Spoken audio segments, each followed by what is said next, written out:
ហេតុអីបានជាកូនសិស្សគាត់មានតួនាទីចាំបាច់នៅក្នុងការគោរពវិន័យរបស់សាលាចាប់តាំងពីថ្ងៃទី1ដែលយើងឈានចូលរៀននៅក្នុងសាលាមត្តេយ្យរហូតដល់យើងរៀនចប់នៅសាកលវិទ្យាល័យក្នុងនាមយើងជាកូនសិស្សគឺយើងមានតួនាទីក្នុងការស្វែងយល់វិន័យទាំងអស់ដែលសាលាគាត់មានហើយយើងក៏មានតួនាទីក្នុងការអនុវត្តវិន័យទាំងអស់ដែលសាលាមានយើងតែងតែគិតថាយើងទៅសាលាដើម្បីរៀនតែតាមពិតយើងទៅសាលាមិនមែនរៀនតែមួយមុខទេសាលាគឺជាកន្លែងមួយដែលផ្ដល់ចំណេះដឹងហើយសាលាក៏ជាកន្លែងមួយដែលជួយ shape foundation របស់យើងគឺជួយកសាងមូលដ្ឋានគ្រឹះសម្រាប់ជីវិតរបស់យើងពួកជីវិតរបស់យើងអាចជោគជ័យទៅបានមិនមែនដោយសារតែយើងមានជំនាញតែមួយមុខទេគឺទាល់តែយើងមានអត្តចរិតល្អដែរទាល់តែយើងមានវិន័យក្នុងខ្លួនចេះគោរពពេលវេលាចេះគោរព deadline ចេះគោរពមនុស្សនៅជុំវិញខ្លួនរបស់យើងចេះដឹងថាមួយណាសមួយណាខ្មៅយើងចេះធ្វើការត្រេះរិះពិចារណាយើងចេះកំណត់គុណតម្លៃនៅក្នុងជីវិតរបស់ខ្លួនឯងយើងដឹងថារឿងណាដែលយើងធ្វើទៅល្អ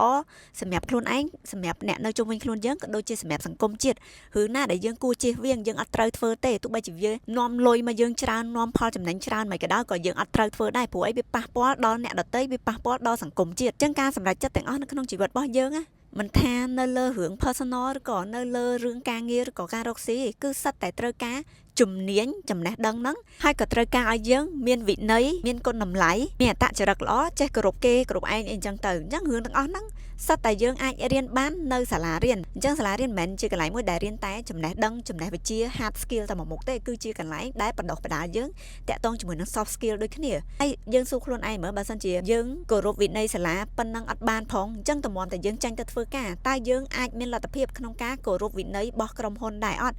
តើនៅពេលដែលយើងចាញ់ទៅរកស៊ីខ្លួនឯងតើយើងអាចរៀបចំវិន័យដើម្បីឲ្យក្រុមការងារយើងគាត់គោរពបានដែរអត់ព្រោះអីបើសិនជាយើងមានតែចំណេះដឹងប៉ុន្តែអត់មានវិន័យនៅក្នុងខ្លួនទេទោះបីជាយើងធ្វើការងារអីក៏ដោយក៏វាពិបាកសម្រាប់យើងនៅក្នុងការជោគជ័យនៅក្នុងរយៈពេលវែងដែរអញ្ចឹងត្រឡប់មកវិញវិន័យពិតជាជួយឲ្យយើងចេះបង្កើតទម្លាប់ល្អៗទាំងអស់នឹងបានហើយវាពិតជាជួយយើងឲ្យរស់